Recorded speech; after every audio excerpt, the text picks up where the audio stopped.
Ahí estamos grabando. Buenos días a todos. Bueno, como siempre surge algún inconveniente técnico, por eso empezamos unos minutos más tarde. Pero bueno, ya estamos acá. Creo que hoy teníamos que seguir con el tema de las acciones de la ley. Si no recuerdo mal, habíamos explicado lo que eran las acciones declarativas y lo que eran las acciones ejecutivas. No tengo en claro si ya habíamos tratado el tema del sacramentum. Me dirán ustedes a ver cómo venía eso.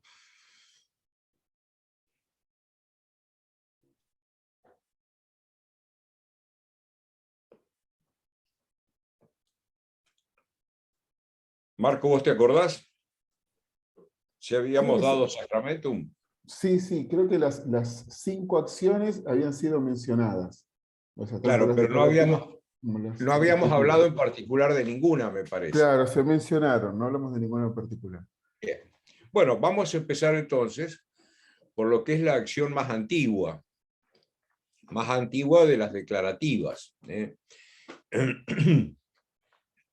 Esta acción que aparece en la ley de las 12 tablas, sin embargo, es una acción muy antigua. Algunos dicen que ya esta forma de administrar justicia, esta manera de procedimiento, ya se venía utilizando incluso en épocas anteriores a la fundación de la ciudad. Por eso en algunos textos ustedes van a encontrar que se habla de que el sacramentum es una acción precívica, es decir, que sería ya anterior incluso a la propia fundación de la ciudad y que se venían utilizando estas formas por los diferentes grupos que después concurrieron a la fundación de Roma.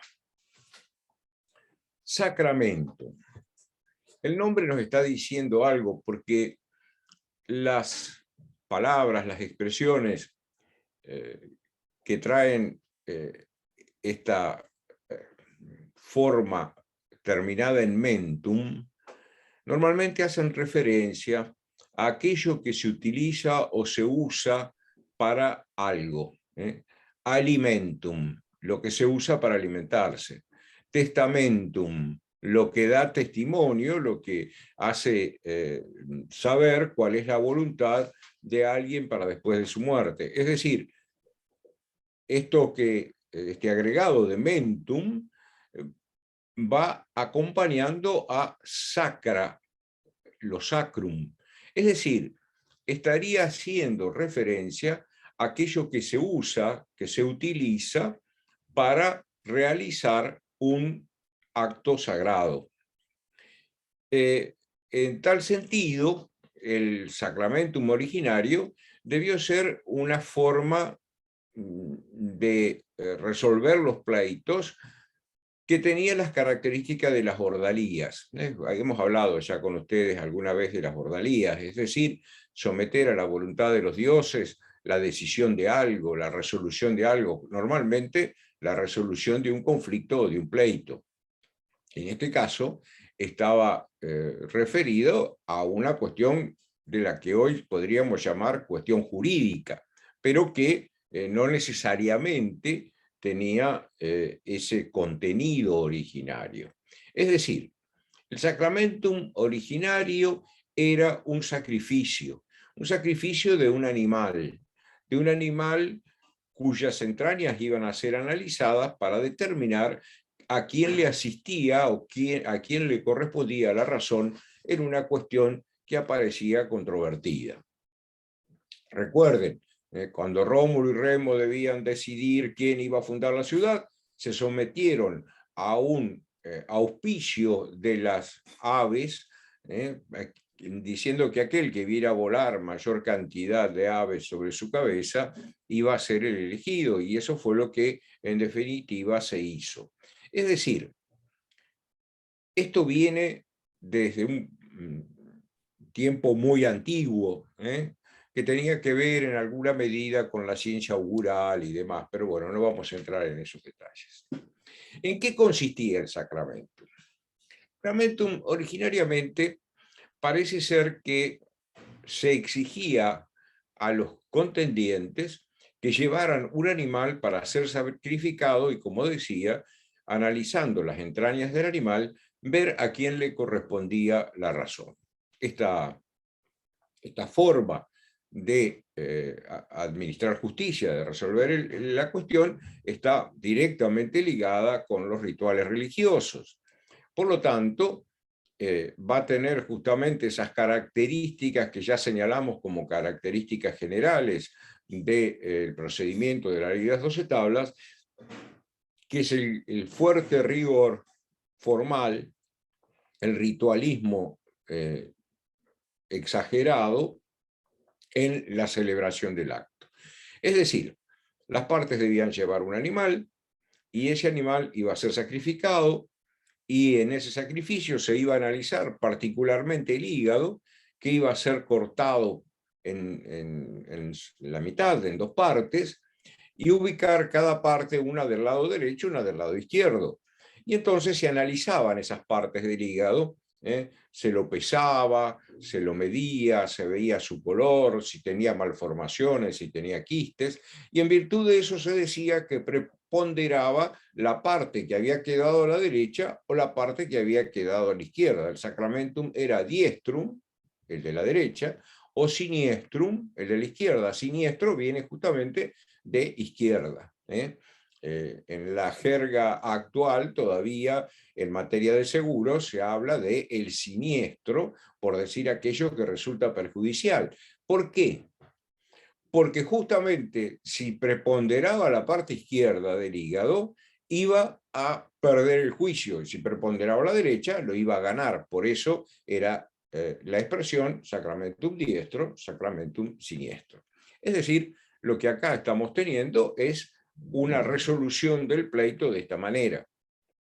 Si lo que estaba en juego era de un valor superior a 1000 haces, el animal a llevar debía ser un animal de ganado mayor, es decir, una vaca, un buey.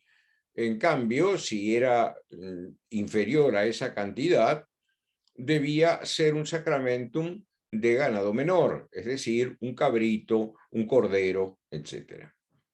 Si lo que estaba en juego era, lo que se discutía era si una persona era libre o era esclava, en ese caso el sacramentum que se planteaba era el del ganado menor, no porque se tuviera en poca consideración a la libertad, sino justamente para permitir que todo aquel que viera discutida su condición de libertad pudiera pagar el sacramentum. Imagínense, un sacramentum de un animal de ganado menor significaba económicamente 10 veces menos que el de ganado mayor. Entonces, todo aquel que estaba en esta situación podía agenciarse de un animal de ganado menor para hacer valer su condición de hombre libre, cosa que hubiese sido más complicada si lo que se exigía era un animal de ganado mayor. Bien, esto era en los orígenes. Ahora, ¿qué pasaba? Los pontífices eran sumamente estrictos en cuanto al animal que iba a ser sacrificado. Debía ser un animal que no tuviera defectos, que tuviera determinadas características, etc. Por lo cual, muchas veces, el animal llevado era rechazado y debía concurrirse con un nuevo animal. Esto traía una serie de inconvenientes, porque había que llevar los animales desde el foro ovario hasta el puente. Los pontífices actuaban ad pontem, es decir, en la cercanía del puente Sublicius, y la distancia no era corta y el camino no era fácil, y entonces creaba toda una serie de dificultades. Razón por la cual se comenzó a entregarle la suma del valor del animal al pontífice para que éste fuera el que pusiera el animal, que lo eligiera él, que lo consiguiera él.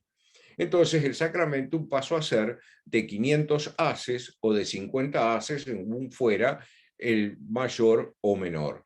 Ahora, esta suma de dinero se entregaba al pontífice para que éste dispusiera del animal correspondiente. Ahora bien, ¿qué es lo que venía a ocurrir? Que los pontífices, a partir de determinado momento, seguramente siempre lo hicieron así, a pesar de que estaba la ordalidad de por medio, resolvían los pleitos de acuerdo a las constancias que ellos tenían, a las pruebas que se les habían planteado, a los planteos que se les habían hecho.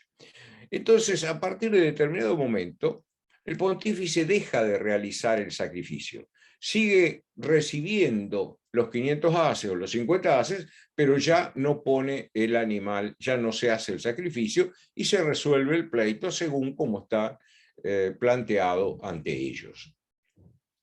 Esta suma de dinero que se siguen embolsando los pontífices sería algo parecido a lo que hoy es la tasa de justicia, es decir, el pago correspondiente por la tarea que realizaba el pontífice.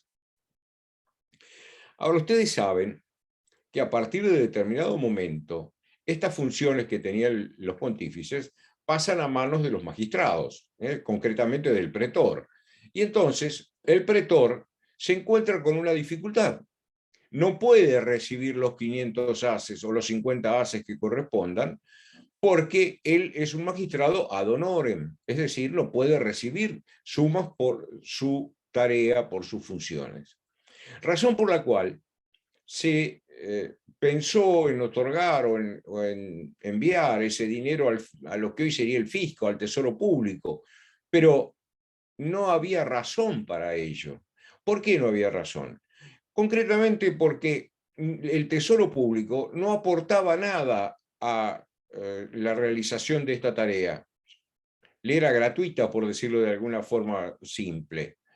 Además, era una cuestión entre particulares, en la cual no intervenía lo que hoy llamaríamos el Estado, no intervenía Roma, el populus romano, o sea, el Senado de Roma. Entonces, se empezó a tomar esta suma de dinero, el pontífice la recibía, perdón, el magistrado la recibía y luego se le entregaba a aquel que era ganador del pleito como una especie de compensación por haberse visto obligado a reclamar jurídicamente algo que le correspondía. Es decir, cada uno de los contendientes hacía el aporte de los 500 haces o de los 50 haces correspondientes y esto se iba a adjudicar al ganador del pleito. Es decir, se le iba a restituir la suma que él había puesto, más se le iba a otorgar la suma que hubiese puesto su contrincante vencido. Esto es lo que hace decir a algunos autores que el sacramentum era una apuesta solemne que hacían las partes y por la cual se le iba a entregar la suma de dinero a aquel que resultaba vencedor.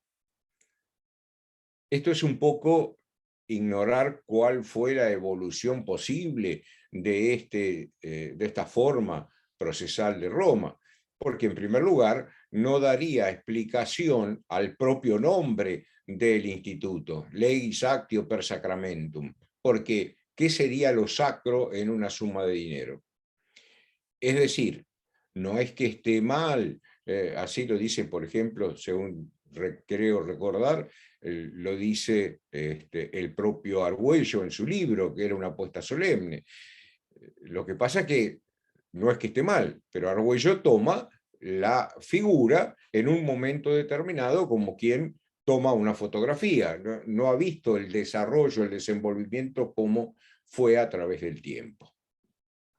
Había un sacramentum cuando se trataba de una cuestión referida a lo que hoy llamaríamos los derechos obligacionales o personales o creditorios, y otra fórmula para el caso de que se trataba de un sacramentum in rem, es decir, aquel que hacía referencia a un objeto o a una cosa. Recuerden, cuando se realizaba este acto, las partes debían estar presentes, lo dijimos cuando hablamos de las características generales, y si lo que se estaba discutiendo era sobre un objeto, tenía que estar el objeto o aquello que lo representara. Si se hablaba de a quién pertenecía un esclavo, tenían que llevar el esclavo. Si se hablaba de quién era el propietario de un objeto mueble, un jarrón, debía estar el objeto allí. Si se tratara de un inmueble, había que llevar algo que lo representara.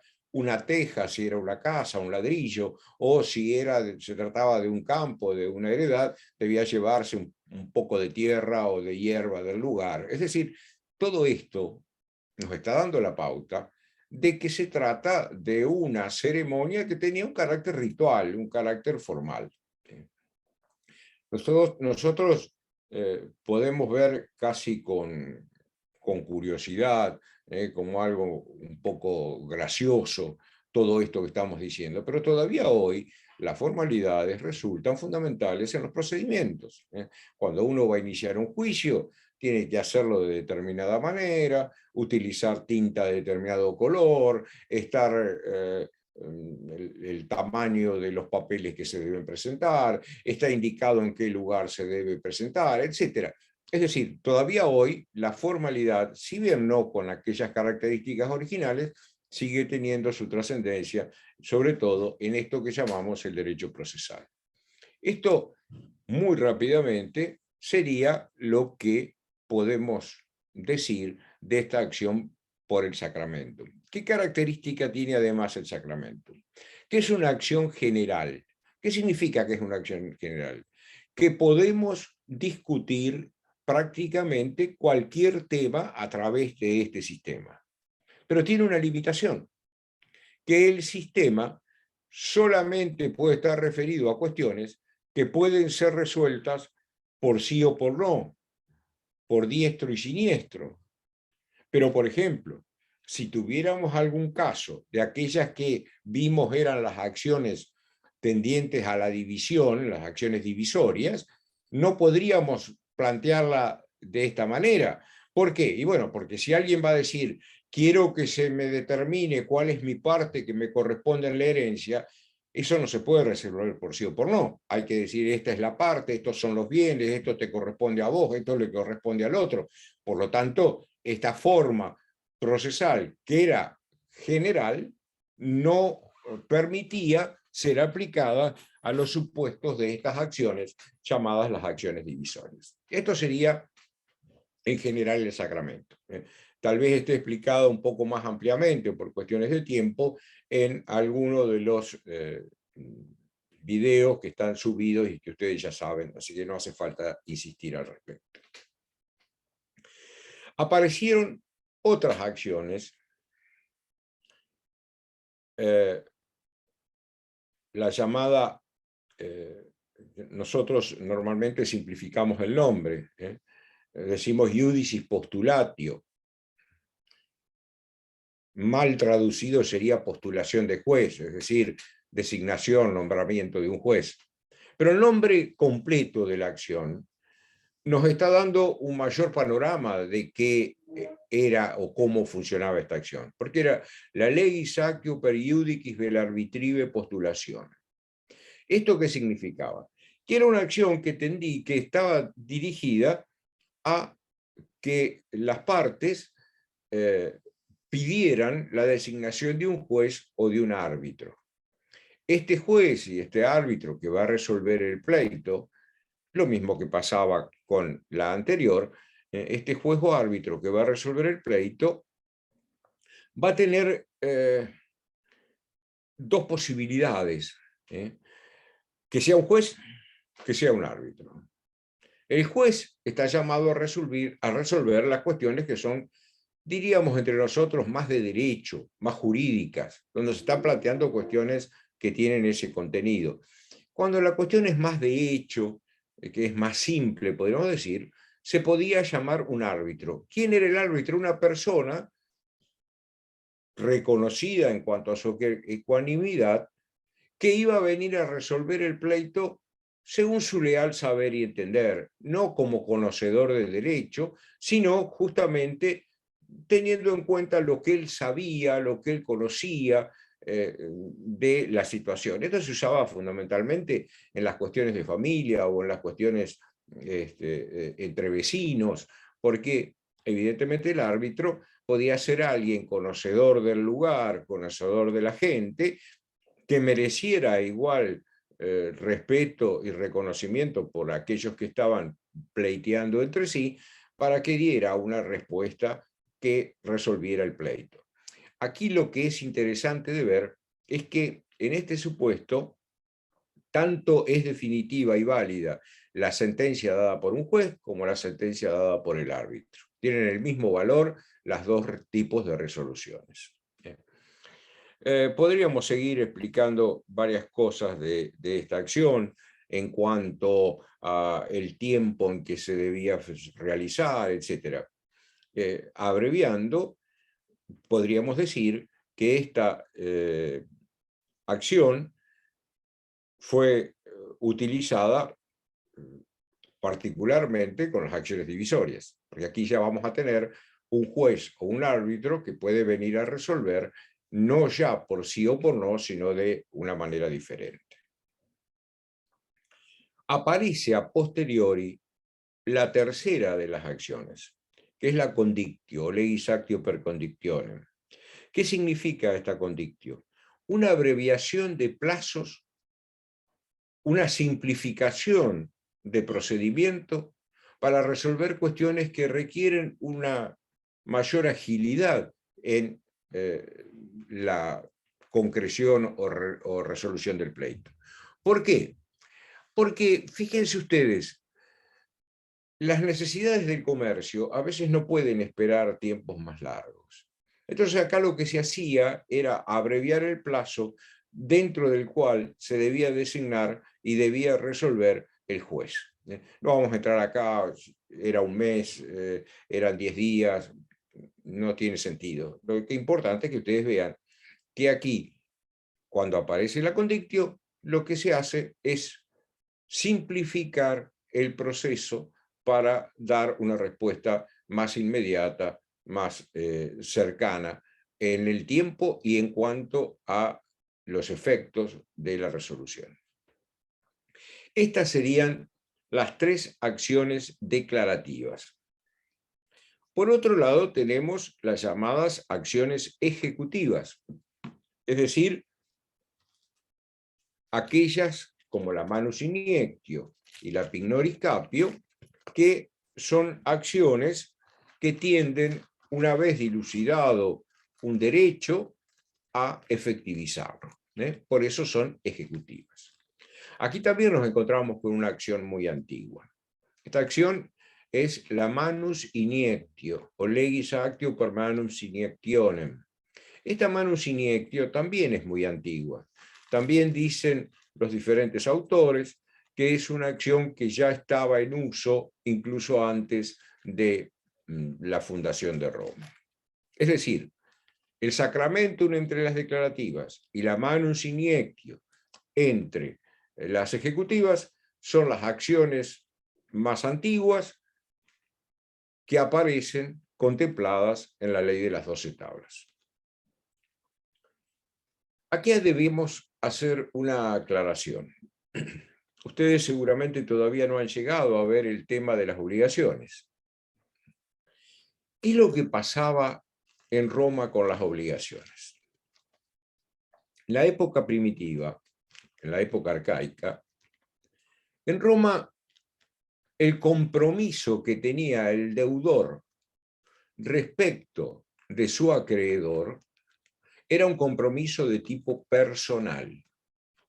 La atadura, la ligazón que se establecía era una ligazón de tipo personal. Es decir, se creaba un vínculo que se había creado por una forma también estricta, estaba determinado de qué manera quedaba alguien ligado en estas obligaciones antiguas, y esta situación hacía que esta persona quedaba atada al deudor. Es decir, no me quiero entretener aquí en el tema de las obligaciones, pero sí que respondía por sí mismo y con su propio cuerpo del cumplimiento de la obligación.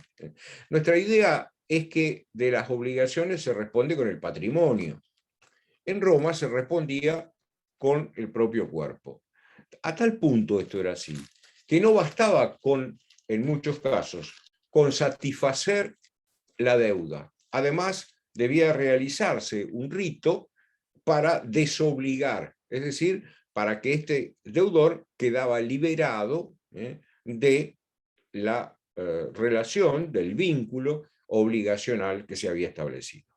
¿Por qué les aclaro esto? Porque acá lo que tenemos que tener en cuenta, que es muy importante, es que justamente se responde de manera personal, con la propia persona. Esto, por supuesto, sufrió toda una evolución que ustedes van a ver cuando vean el tema de las obligaciones. ¿Por qué les digo esto?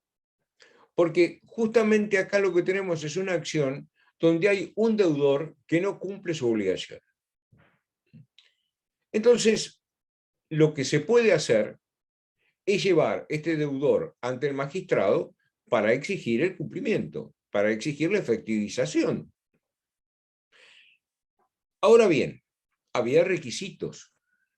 ¿Cuáles son los requisitos? Por un lado, que estemos frente a una situación que amerite la acción ejecutiva, que haya habido una condena o un reconocimiento previo de la deuda, de la obligación. Es decir, o que ya haya sido condenado en un juicio declarativo, o que no haya hecho falta seguir esa vía porque había reconocido la deuda. En el caso del sacramentum, cuando las partes se presentaban ante el magistrado, lo primero que el magistrado le preguntaba al deudor, o sea, le planteaba, era una afirmación, es decir, afirmaba el que reclamaba, afirmaba, yo afirmo que, pongamos un ejemplo, me debes tanto y yo te provoco que lo afirmes o que lo niegues. Si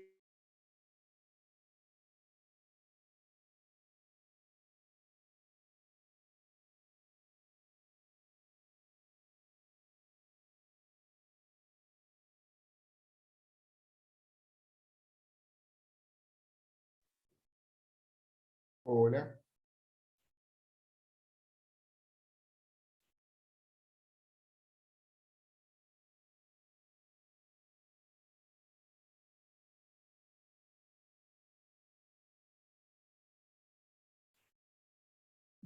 Hola, sí, Oriana se tildó. A ver que lo llamo a Haroldo. O si está conectado otra vez. Haroldo, ¿me escuchás?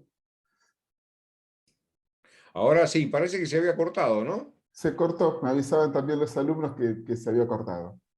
Bien. Bueno, Bueno, esperemos, retomemos un poquito por las dudas, no sé hasta a dónde habíamos llegado. Les decía,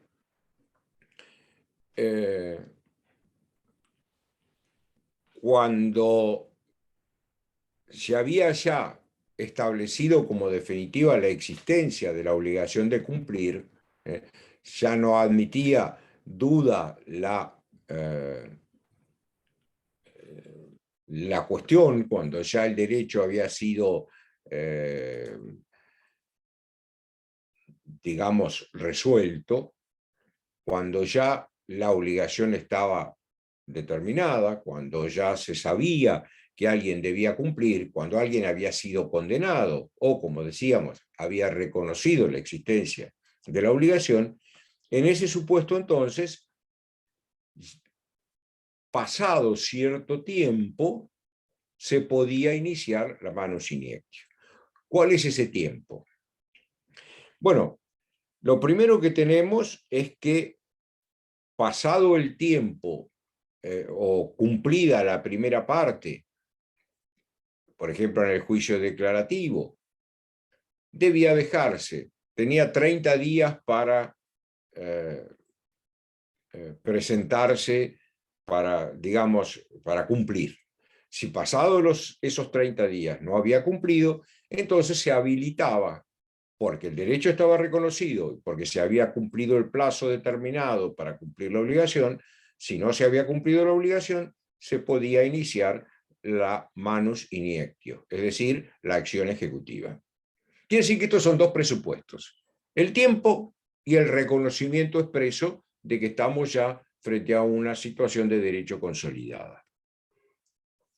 Hecho esto, el acreedor podía tomar el deudor, manus iniectio, ponerle la mano encima y llevarlo ante el magistrado. Cuando concurría ante el magistrado debía preguntar o consultar al deudor: ¿vas a pagar? Si el deudor todavía no pagaba porque no quería, porque no podía, le va a preguntar: ¿tienes algún Vindex? ¿Tienes algún garante? Alguien que permita garantizar que en caso de que sigas sin cumplir, él se hace responsable. Esto porque, como dijimos en la clase pasada, existía la posibilidad, frente a una resolución, frente a un juicio desfavorable, de iniciar nuevamente el juicio. Entonces, acá lo que se apunta, o a lo que se trata, es de si estás haciendo otro juicio, estás reclamando por otro lado, dame una garantía de que vas a cumplir para que no siga avanzando este procedimiento hasta tanto se te permita a vos resolver la otra cuestión. Ahora bien, ¿qué es lo que pasa aquí? ¿Qué es lo que ocurre aquí? Si no aparece un Vindex, si no aparece nadie que se preste a pagar por el deudor, entonces el magistrado entrega el deudor al acreedor en custodia para que no se vaya, para que no desaparezca, con la obligación de llevarlo al próximo día de mercado. Los días de mercado eran más o menos cada 19, 20 días. Entonces, ¿qué es lo que pasa? El deudor queda, diríamos, en custodia del acreedor. El acreedor puede hacer dos cosas. O lo puede dejar en la propia casa del deudor. En ese caso, lo puede encadenar para que no se escape, pero tiene la obligación de proporcionarle medios de vida, tiene que llevarle una libra de harina por día y otro tanto si tiene familia, porque al estar encadenado no puede salir a trabajar, o puede llevarlo a su casa con él para tenerlo allí en custodia. Me refiero a la casa del acreedor.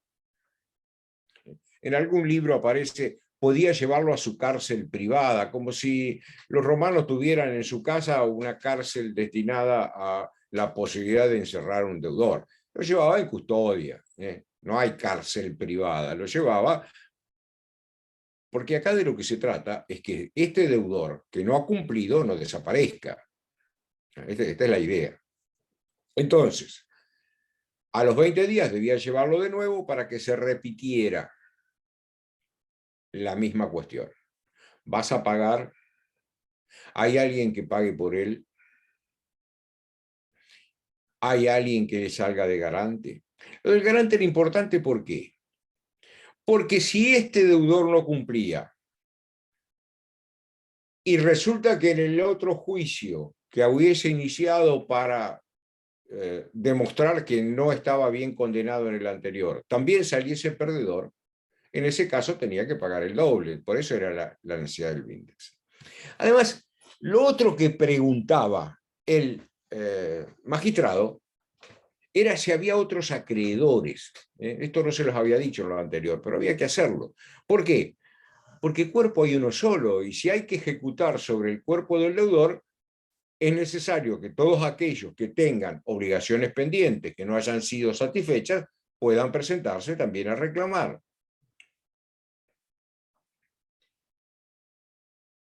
Esto debía repetirse por 3 veces. Quiere decir que desde la condena o reconocimiento en el juicio declarativo han pasado prácticamente 90 días, porque son 20 días por cada día de feria que debía ser llevado, son 60, más los 30 originales. Desde la condena han pasado 90 días de tiempo que ha tenido este deudor para conseguir liberarse cumpliendo la obligación. Ahora bien, ¿qué pasaba si pasado ese tiempo seguíamos igual? Ni pagaba, ni nadie pagaba por él, ni había ninguna otra posibilidad. Dice que la manus iniectio tenga lugar, decía el texto, y que en ese caso sea en partes dividido el deudor y que cada uno tome su parte y que si alguno toma una parte mayor, que no le sea fraude. Esto ha merecido varias interpretaciones. La primera y la más literal sería: si no ha cumplido su obligación, va a ser sacrificado, su cuerpo va a ser dividido en partes y cada uno de los acreedores se llevará una parte. No parece una cuestión muy lógica. Porque, en primer lugar, ¿qué es lo que en Roma y ahora todo acreedor quiere? Lo que quiere es cobrar. ¿Cobra de esta manera? ¿Se cumple la obligación? Evidentemente no. Ese no es el objeto perseguido. Los autores han venido a explicar que en realidad de lo que se está viendo es de dividir qué es lo que vale este individuo. ¿Y qué es lo que vale? Su fuerza laboral, su trabajo. Lo que están hablando es de dividírselo en el sentido de dividir su esfuerzo y su trabajo para que de esta manera este individuo sea en alguna medida cumplidor de sus obligaciones.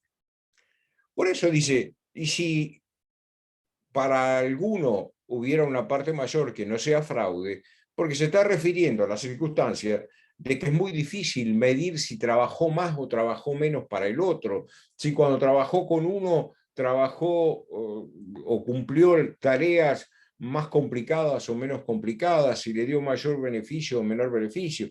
Normalmente lo que se dividía era la tarea de acuerdo al tiempo. Trabajó tantos días para vos, tantos días para mí, de acuerdo proporcional a los créditos que cada uno tuviera pendientes con el deudor. Esto parece mucho más razonable, mucho más lógico. Y hay todavía una tercera hipótesis. La tercera hipótesis es que parece ser que había algunos pillos en Roma que contraían deudas, numerosas deudas. Permitían ser condenados, se cumplía todo el procedimiento de las acciones de la ley y se iba a la otra opción posible que daba la ley, la mano siniestro. Porque la otra opción era no sacrificarlo, entre comillas, sino venderlo como esclavo fuera de Roma, transtiberin, más allá del Tíber, fuera de Roma. Porque en Roma no se podía vender como esclavo a un ciudadano romano. Y acá estamos hablando de un ciudadano romano. Estas acciones de la ley son acciones del derecho civil. Por lo tanto, si son del derecho civil, solo se ejecutan por ciudadanos y contra ciudadanos. Entonces, ¿qué es lo que ocurre acá? Los acreedores o el acreedor podía llevar al deudor fuera de Roma, venderlo como esclavo y en ese caso repartirse el monto. U optar por la otra solución, no venderlo como esclavo, pero hacerlo trabajar para ellos. Esto parece mucho más lógico y las opciones aparecen más ligadas una a la otra. O lo vendés por el valor que tiene como trabajador, o lo haces trabajar para vos. Esta última teoría, digamos así, esta última interpretación, que dice que en realidad había, como les decía, algunos sinvergüenzas que contraían muchas deudas, que permitían que se realizara la manus iniectio para ser vendidos como esclavos fuera de Roma, y que alguien, un familiar, un amigo, fuera y lo comprara, que normalmente se vendían muy barato porque solían ser personas que no reunían condiciones de gran valor laboral. Entonces, había saldado las deudas porque se había realizado la manus iniectio y había sido vendido como esclavo, y había recuperado su condición de hombre libre, liberto en este caso, porque había sido comprado y manumitido a posteriori por aquel que lo compraba, que era algún amigo o algún familiar. Fíjense, esto es muy parecido a lo que hoy es día las trampas que se hacen con las quiebras fraudulentas, ¿no? Alguien tiene una empresa, contrae muchas deudas, propicia su propia quiebra, con lo que hay, que normalmente no es mucho, se satisface a los acreedores y ya queda liberado. Y queda liberado como para inventar una nueva empresa, crear una... Y mientras tanto, habrá escondido aquello que ha sido fruto de su supuesta mala administración de la empresa. Es muy parecido, ¿eh? Es un fraude, es un fraude. Ahora bien, ustedes pueden optar por cualquiera de las tres opiniones.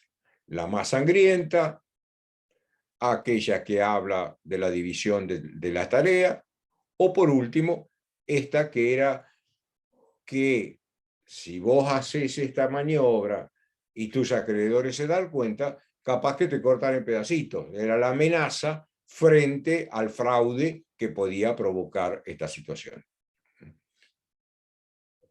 Ustedes pueden elegir. A mí la que me parece más razonable por una serie de circunstancias. Fíjense, cuando los plebeyos reclaman en la secesión que hacen al Monte Aventino por el tema de las deudas, lo que reclaman es, frente a la rigurosidad de los acreedores, reclaman que ya las deudas no sean sobre la persona.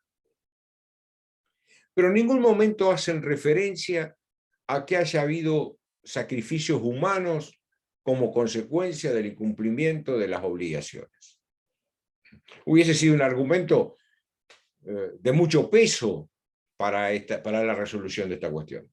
Sin embargo, no lo esgrimen. Y así podríamos dar otra serie de razones. Pero les vuelvo a decir, esto queda, como es interpretativo, queda a merced, a disposición de la opinión que cada uno de ustedes pueda tener. Posteriormente aparece una acción que fue discutida como acción de la ley, la llamada pignoris capio. ¿Por qué fue discutida? Porque no aparecen prima facie a la vista las características de una acción de la ley. ¿En qué consistía? Era para casos muy particulares. Por ejemplo, era para el caso del soldado, del militar romano, que aún estando en el tesoro del regimiento, la suma destinada a pagarle el sueldo, la soldada, de ahí viene el nombre de sueldo que actualmente le damos, de pagarle la suma de dinero que le debían pagar, estando el dinero, no se le entregara. En este caso, se autorizaba a este individuo a ir y a tomar él directamente el dinero del tesoro que estaba a cargo del cuestor. Esto estamos hablando, normalmente se daba en campaña, cuando estaban en campaña. ¿Por qué esto era importante? Porque en Roma, al militar, no se lo provee ni de ropa, ni de armamento, ni de alimentos. Se le da una suma de dinero para que se lo procure él, que lo consiga él. Entonces, si no recibía el sueldo, este hombre, ¿qué tenía que hacer? Y tenía que endeudarse para poder seguir viviendo. Y esto traía situaciones de indisciplina, traía situaciones conflictivas. Por eso, para el caso de que esté el dinero y el cuestor esté retaseando la entrega del dinero, podía autorizarse al soldado a recibir o a percibir directamente él, tomando el dinero de las sumas que estaban bajo la custodia, diríamos así, del cuestor, que era el encargado de la cuestión administrativa en las campañas militares. Y otro caso tenía que ver con lo que hablábamos hoy de los animales para el sacrificio en el sacramento. ¿Cuál es el tema? Hoy hablábamos, los pontífices eran muy estrictos y a veces rechazaban los animales. Por lo cual, aquel que iba a comprar un animal se volvía muy exigente frente al vendedor porque ese animal lo tenía que llevar y tenía que ser aceptado. Para resolver este tema, los vendedores solían entregar en lo que hoy sería una especie de consignación. Llévese el animal. Si el pontífice se lo rechaza, me lo trae de vuelta. Si se lo acepta, viene y me lo paga. Parecido a las consignaciones de hoy. Ahora, ¿qué ocurría? Cuando el animal era aceptado, aquel que había llevado el animal para los sacrificios, no estoy refiriéndome simplemente al sacrificio del sacramento, en general a cualquier tipo de sacrificio que se quisiera hacer por alguna razón particular para lograr el beneplácito de los dioses, lo que va a venir a ocurrir es que si es aceptado, aquel que había llevado el animal volvía a pagar. ¿Por qué volvía a pagar? Y volvía a pagar porque le habían entregado un animal que él había llevado y había sido sacrificado en honor de los dioses. Y si yo estoy haciendo un sacrificio pidiendo la ayuda de los dioses y no pago el sacrificio no lo estoy haciendo yo, lo está haciendo aquel al que le debo pagar la suma de dinero. Por lo cual, era frecuente que volvieran a pagar. Normalmente ese problema no se planteaba. El problema que se planteaba es que a veces, si el animal no era aceptado, lo dejaban suelto, no lo llevaban de vuelta. Normalmente el animal, cuando está suelto, está acostumbrado a volver a lo que ha sido su corral. Volvían por sí mismos. Pero en algunos casos quedaban por allí perdidos, dando vueltas, o encerrados en algún lugar por alguien que se quisiera apropiar de él. En este caso, se autorizaba al vendedor a que, sin necesidad de hacer un juicio previo, como sería el juicio en el cual le reclamara el pago del animal que no le habían llevado a aquel que se lo llevó, le permitían ir y tomar el animal directamente. Ustedes dirán, ¿cómo lo identificaban? De la misma manera que ahora. Ustedes saben que los animales tienen marca y entonces por la marca se determinaba si este animal pertenecía o no a aquel que afirmaba ser su dueño. Entonces, miren ustedes, acá lo que se plantea es una acción en la cual prácticamente no interviene el magistrado en ninguna de las dos etapas como habíamos hecho referencia, ni se cumplen las formalidades a las que hemos hecho referencia. Por eso algún autor ha dicho, bueno, pero esta en realidad no es una acción de la ley. Lo que pasa es que, ¿qué ocurriría si un soldado o un vendedor que no ha sido satisfecho fuera impedido de hacer la mano siniestro? Por ejemplo, que no se permitiera a este que tenía derecho a cobrar, que sabía que estaba el dinero y que lo quería ir a tomar por sí mismo, no se lo permitieran. O a este que sabía que este era su animal, podía identificar el animal e ir a buscarlo, no le permitieran llevárselo. Bueno, ahí entonces aparece la posibilidad de reclamar por el sistema procesal, concretamente, la pignori capio, es decir, que se me permita tomar la suma de dinero, que se me permita recuperar el animal. ¿Cómo era el nombre de la acción? ¿Cómo? ¿Cómo era el nombre de la acción? Pignoris capio. Genial, Pignoris capio. Estas serían las 5 acciones de la ley. Las hemos visto un poco rápidamente por una cuestión de tiempos. Están desarrolladas, como les decía hoy, más detalladamente en alguno de los videos anteriores, de las clases anteriores, así que de cualquier manera lo tienen allí para ampliar. ¿Hay alguna duda, alguna pregunta respecto de esto?